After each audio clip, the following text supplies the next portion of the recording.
Di ba po? Kaysa doon sa ang sistema kayo nga, sasabihin mo ganito, ay hindi naman pan-general kayo eh. Di ba? Kahit po yung sabihin mo ng federation dito, hilaw pa rin. Hindi katulad ko, pag nagsalita ako, ang kinakatawan ko yung buong Pilipinas. Ganun po yung ano na. Kayo ay natatakot at nangangamba dahil doon sa ordinansa o may development order ng LDOPC na may model.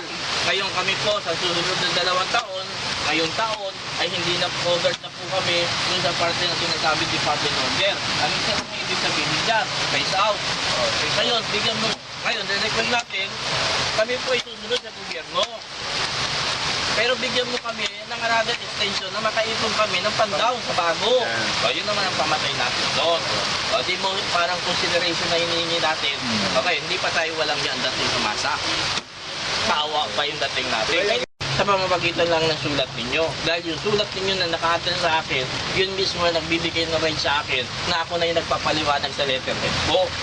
Dahil naka-attach na yung letter nyo. Hindi nakarating, ay kung sabihin na, pwede ba?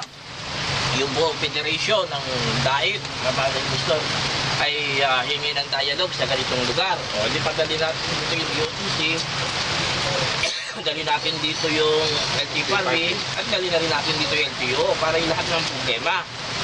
O, di, mas iba pa yung dating natin, sila yung pumupunta sa atin, hindi tayo pumupunta sa kanila, na wala nang pupunta tayo dun sa region na wala namang kabuluhan.